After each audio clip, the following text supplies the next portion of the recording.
أعوذ بالله من الشيطان الرجيم بسم الله الرحمن الرحيم الحمد لله رب العالمين الصلاة والسلام على أشرف الأنبياء والمرسلين خاتم النبيين بالقاسم محمد وآل بيته الطيبين الطاهرين المعصومين الذين أذهب الله عنهم الرجس وطهرهم تطهيرا. أما بعد فقد قال أمير المؤمنين علي بن أبي طالب عليه الصلاة والسلام في التزهيد في الدنيا يقول فلتكن الدنيا في أعينكم أصغر من حثالة القرض وقرازة الجلم واتعظوا بمن كان قبلكم قبل أن يتعظ بكم من بعدكم وارفضوا ذميمة فإنها قد رفضت من كان أشغف بها منكم. صلوات على محمد وآل Muhammad. Inshallah, today we'll discuss the last and the fourth section of this khutbah number 32 from Nahj al-Balagha. In this fourth section, as you can see, the title of it is Detachment from the World.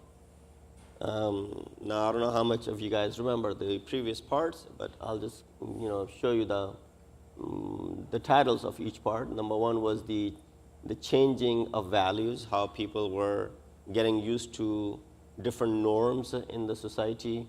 Imam highlighted that 4 groups were mentioned in this regard. Then the second part talked about recognizing the world seekers, those 4 types of people who went after this world in different ways, seeking it. We talked about that. And then the third discussion was the people of the hereafter. Of course, after those 4, there was this 5th group that was dedicated their life for the hereafter. And then in the conclusion, Imam ﷺ says the detachment from the world. In this regard, it's a very short portion towards the end, and that's all there is to the khutbah itself. And then there are these observations by the compiler of Nahj al-Balagha, Syed Rizvi. So Imam ﷺ, in the first part of this 4th section, Imam uses some words which are not normally used in Arabic language, as this is peak of eloquence. So Imam is going to be using these difficult words to look up the meaning of all of these words. The word huthala, for example, means the peelings of fruit such as almonds and walnuts, and like that. So when you're trying to peel an almond or trying to take it out of its shell, and the walnut, you're trying to take it out of the shell, it's not an easy thing to do. That which becomes the shell of it becomes what? Useless. What do you keep it, or you throw it away? You throw it away. You eat the fruit which is inside of it. What is stripped off from something that has a shell, that's what this word refers to. The word qaraza, the leaves of a type of a tree. It was called the salam tree. I'll mention, I think in Urdu we call it, it's the acacia, bark of acacia, or babul ki chal, I guess. Jisko kehte hain. That's what this tree is that Imam is referring to. Then he talks about qurazatul jalam, what falls and scatters around while wool is being shorn. So if you know those animals like sheep, and when they're shedding their, after the wool is shed, that which remains from it, I can't really remember, I don't really know what it is, but that's what Imam means over here. He said, ashghafa biha, he became intensely devoted. Ar-righam, that's the dust and the soil mixed with sand. And al-khirrit, clever, skillful, adept. So let's get to this last part of the khutbah. Imam says, take lessons from those who came before you. So the title was Detachment from this World. So in this part of the sermon, which is the final selection, the Imam, in, again, very brief yet profound words and sentences, presents a concluding message. Now, of course, as we mentioned, many of these khutbahs of Nahj al-Balagha are not necessarily khutbahs given by Imam from beginning till the end. There's a possibility that this was part of another khutbah. But nonetheless, the way Syed Rizvi divided them, it seems like it's a standalone khutbah on its own. But even if that was the case, out of these four parts that we divided into, this fourth part seems like a nice conclusion to it. So after describing the 5 groups, so the 4, those were the world seekers, and the 5th one, the seekers of the hereafter, Imam calls the people toward detachment from the world. Zuhud, asceticism. Of course, we know Zahideen in the world, there are a few types. Rawayat mention Afzal zuhud, Ikhfa zuhud. The best type of asceticism is the one that you hide it. Ikhfa zuhud. Revealing it is no longer zuhud.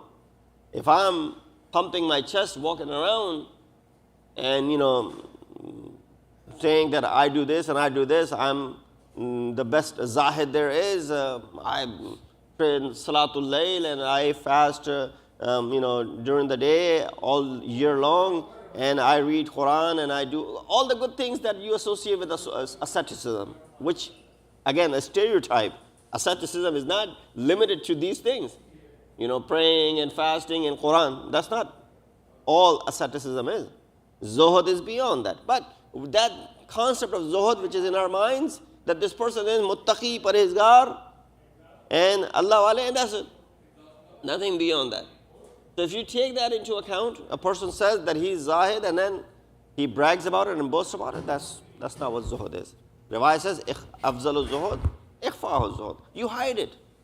I think it's from one of the poets, I can't recall. He says, itr on us. We just went to Umrah, so we bought a lot of itr. So let me give the example. He said, itr on us, ke khud beguyad, na on ke attar beguyad. What does it mean? It means itr is that which itself, attracts you with its fragrance. Not what the seller of this itr is telling you, it's very good, take it, buy it. Na on ke attar beguyad. Attar is going to say, all these are good. But that itr is the one that is attracting you. Khud bebuyad. It gives you that boo or the khushbu from its own. So anyways, there's so much discussion about zuhud, but that's not where we're going to get stuck, which is primarily the source and the key to human felicity. In doing so, he emphasizes that all the miseries which have afflicted and continue to afflict these categories of people that we describe, 4 people, are the result of what? Their worldliness and an unrestrained attachment to this physical, material world. That's what it is. So in the opening sentence, he said what? فَلْتَكُنْ الدُّنْيَا فِي أَعْيُنِكُمْ أَصْغَرَ مِنْ حُثَالَةِ الْقَرَزِ وَقُرَازَةِ الْجَلَمِ. The world in your eyes should be smaller than the bark of acacia tree. That babul ki chhal jisko hum keh rahe hain, and the clippings of wool which are foul smelling, putrid, worthless, or even more worthless than the scraps that fall to the ground when animals' wool is shorn, to which no one pays attention. No one pays attention. You pay attention to the wool itself, not to that which is left afterwards. In other words, Imam urges, because these type of istilahat and terminologies you find many in Nahj al-Balagha. When Imam compares the world, in one place he compares the world to what? To the the snorting, or to the nasal discharge of an animal. In one place, Imam compares the world to the chewed up morsel, grazed ground of a cattle. And here Imam ﷺ is comparing it to that animal's wool. So in other words, Imam urges that the value of this world in the sight of the believer should be what? So diminished that it is regarded as less significant than the most trivial and discarded remnants. So the above metaphors are extremely calculated and striking. Imam did not just say these out of lafazi, verbiage, and, try to prove a point to get some wah-wah out of it. People like me do that, or at least try doing that, so that people appreciate our eloquence and then they say wah-wah out of it. Imam is not doing that. That's not the purpose behind it. Imam is using these words, precisely for a measure, calculated. The word qarada, pronounced as marada, refers to the leaves of the salam or the salam tree, which were used for tanning hides in order to make leather firm and more durable. Now that science, I don't know behind what's. Naturally, the residual pulp that remained after use, which was discarded as waste, was, extremely filthy and smelled very bad, foul smelling and repulsive.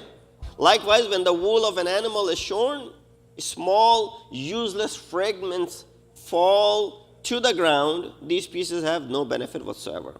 Thus, in the first analogy, so now we want to open up this example. As I said, there's not much in this khutbah, that's the last part of the khutbah. It's these analogies that we're going to focus a little bit more on.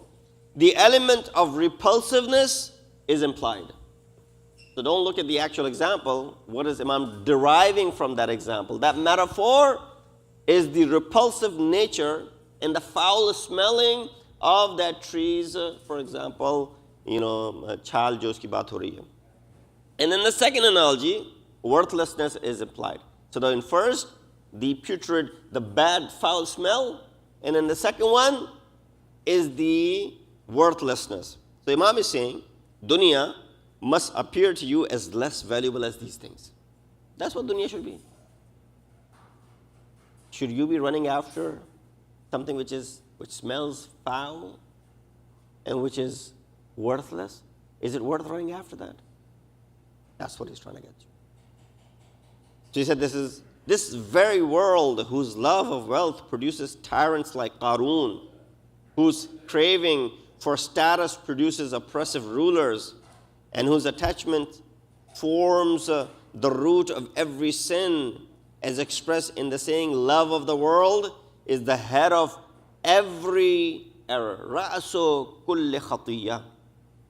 This is among the most eloquent and the powerful descriptions ever given on this subject, and this from one perspective. On the other hand, Imam says what next?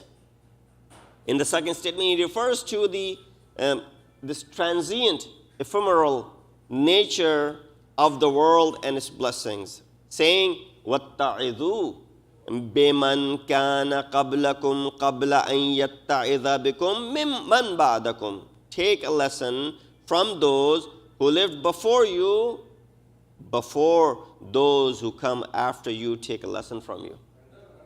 I mean, what can I say about this? Imam is saying, take a lesson from those who came before you, before those who come after you start taking a lesson from you. So if I don't take lesson from the people of the past and do not repeat those mistakes and correct myself and get on the right path and remove those false judgments and calls by looking at this world as a worthless place and looking at this world from this foul smell and learn and take a lesson from it, don't correct myself, people coming after me will be taking a lesson from me. Yes.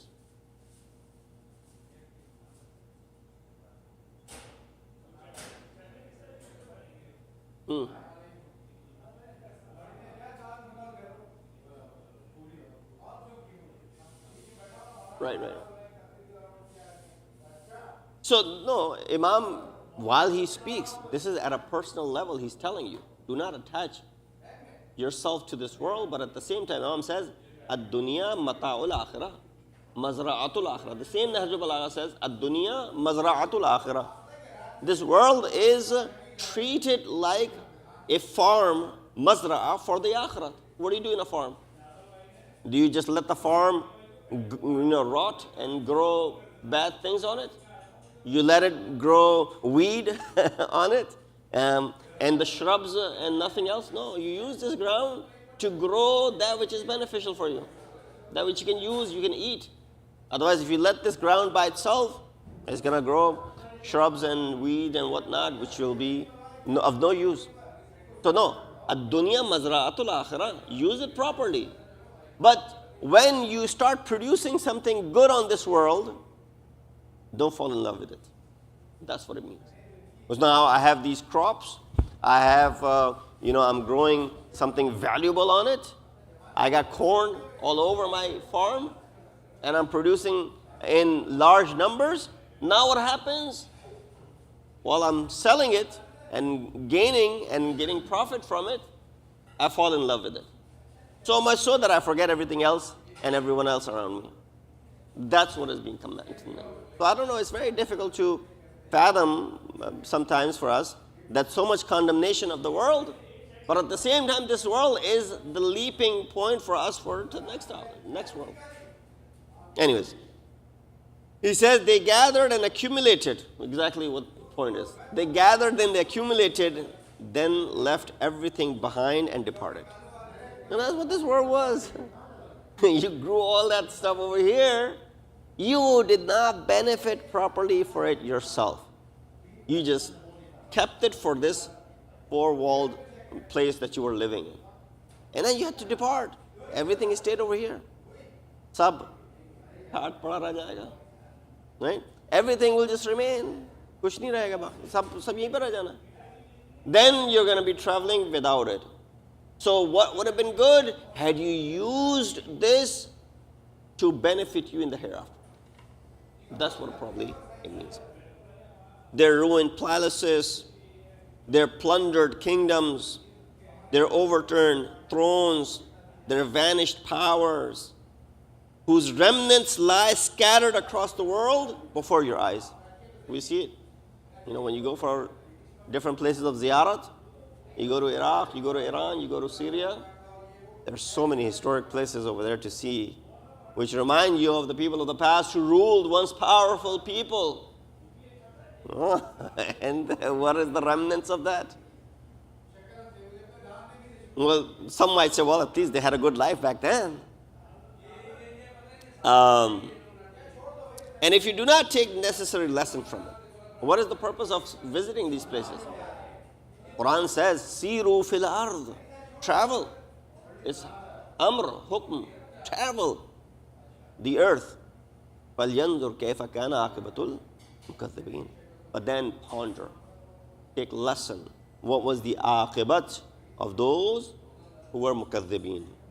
So then take necessary lesson. From this, that very same fate will seize you. What happened to these people, it'll happen to you as well. And your lives will become a lesson for those who come after you. So the noble Quran again and again calls people to take lesson from the fate of those who came before, counting it among the greatest and the most awakening teaching. You don't need any other teachings. You don't need books and books of akhlaqiyat after that. All you gotta do is open your eyes and see the people of the past and learn from their mistakes. That is the best lesson that you can derive from any organized book on akhlaq and ethics. Concerning Pharaoh and his people, he uses deeply striking expressions, presenting them as admonition. As you see these ayat of Surah Dukhan 25 to 29, كَمْ تَرَكُوا مِنْ جَنَّاتٍ وَعُيُونٍ وَزُرُوعٍ وَمَقَامٍ كَرِيمٍ وَنِعْمَةٍ كَانُوا فِيهَا فَاكِهِينَ كَذَلِكَ وَأَوْرَثْنَا قَوْمًا آخَرِينَ فَمَا بَكَتْ عَلَيْهِمُ السَّمَاءُ وَالْأَرْضُ وَمَا كَانُوا مُنظَرِينَ. This كَذَلِكَ is out of place. It happens when you have the left intent and an indent and the right indent, and you shift between it. So this kadhalika, or at least in my kadhalika is not in that. Anyways, how many gardens and springs they left behind, the fields and the splendid noble dwellings, and the other abundant blessings in which they lived in ease. Thus it was, and we made these things an inheritance for another people. What happened? أَوْرَثْنَا قَوْمًا آخَرِينَ. We made it to be inheritance of people of another. And the heaven and the earth did not weep over them, nor were they given any respite. So here we see Um, this goes against that riwayat, ad-dunya, no, not that. Tabaki lil mu'mini arba'ina layla. The world weeps for a mu'min for 40 days. This over here, the ayat says, فَمَا بَكَتْ عَلَيْهِمُ السَّمَاءُ وَالْأَرْضُ. The world does not weep for these people. So you want to be amongst whom? You want to be amongst those? You want to be amongst those that the world weeps over, cries over, misses, longs for the wujud of this individual who walked over me. But with utmost regret, the children of Israel, Bani Israel, also did not take heed from these great lessons of warning, and their own fate became yet another lesson for other nations. In the third line, okay. In the third statement, Imam speaks about the disloyalty of the world. So he says, the reason why I'm telling you all of this, I'm not just making these things up. The world is unfaithful, is disloyal to you. You think that it's going to do something for you? He said, وَارْفُضُوهَا ذَمِيمَةً فَإِنَّهَا قَدْ رَفَضَتْ مَنْ كَانَ أَشْرَفَ بِهَا مِنْكُمْ. Abandon this lowly and blameworthy world, for it has already abandoned those among you who were more enamored and infatuated with it than you are. So abandon it, because it has already abandoned you. You think that it is treating you nicely? It's already abandoned you. In this way, this great teacher of ethics and humanity, in these three statements, speaks about the worldliness, instability, and disloyalty of the world. Number one, remember, Imam compared it to the foul smell of that tree, and then the shorning of the wool and the remnants of it, worldliness. And then number two, Imam talked about the instability of it, that it's not going to remain same forever. And number three, the disloyalty, making its true nature perfectly clear. It's obvious that what is meant by dunya in all of these statements is the material enjoyments that are used in the path of tyranny. So not those which are used in the path of sa'adat. So if this world is used for the path of sa'adat, that's another story.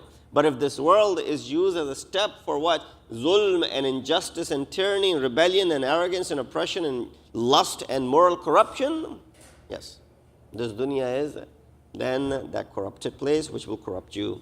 Not the wealth, resources, or position that serve as tools for attaining spiritual goals and as a means for obedience and servitude to God. So this dunya can serve as a means for what?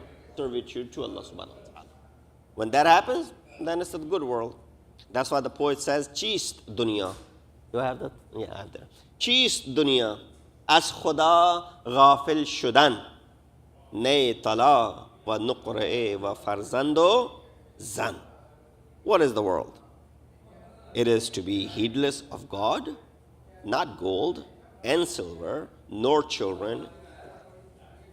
So, Syed also says, what is there in this dunya? Is it worth it that you become heedless of Allah subhanahu wa ta'ala because it has all these things in it?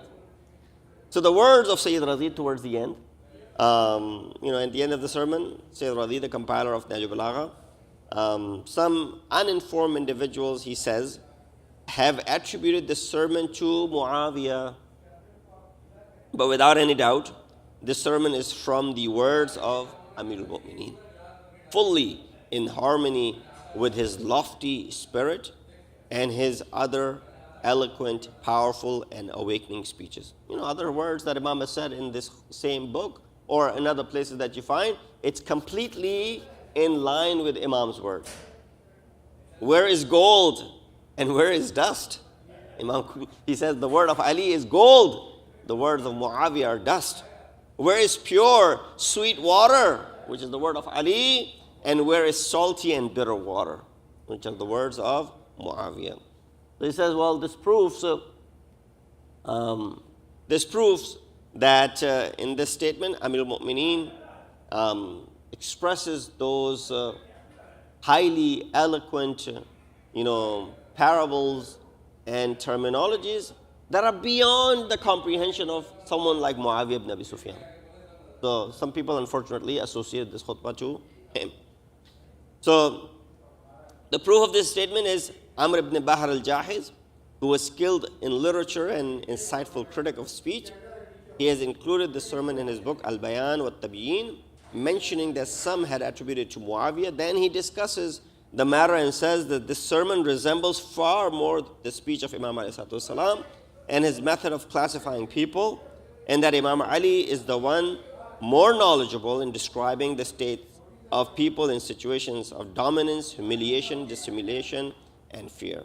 Al-Jahiz says, when have we ever seen Muawiyah in any of his speeches adopt the path of asceticism and choose the way of character of God's servants?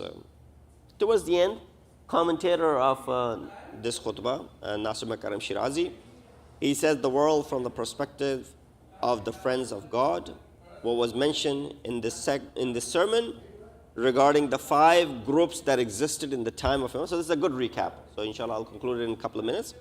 Number 1, those who attached to the world and left behind.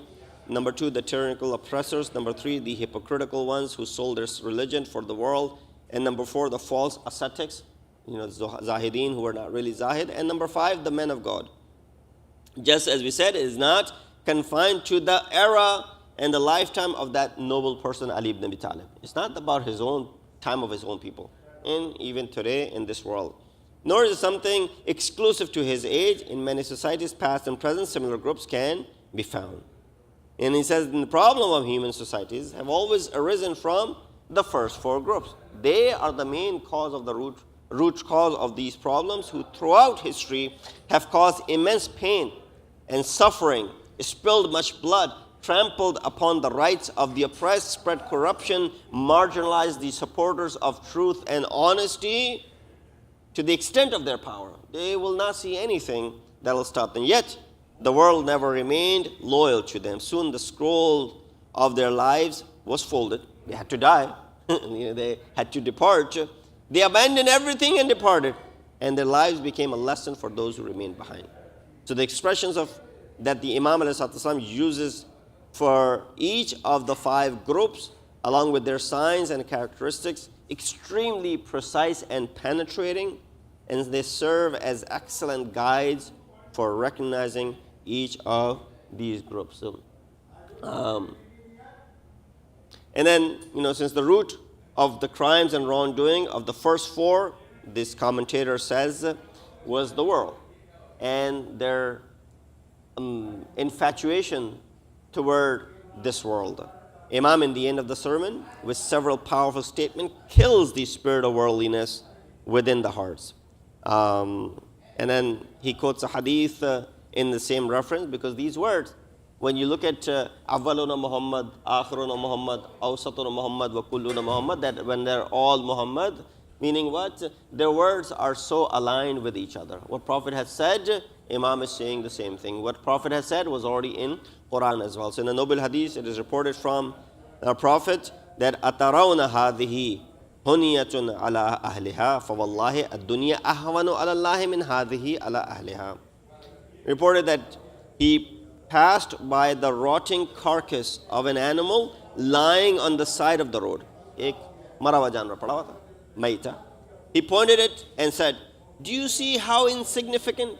In our case, if you drive on Amwell Road, you see all these, unfortunately, deer. That serves as a lesson for you. He pointed Rasulullah to this and said, "Do you see how insignificant this carcass is to its owners? By Allah, this world is even more insignificant to Allah than this carcass is to the owners.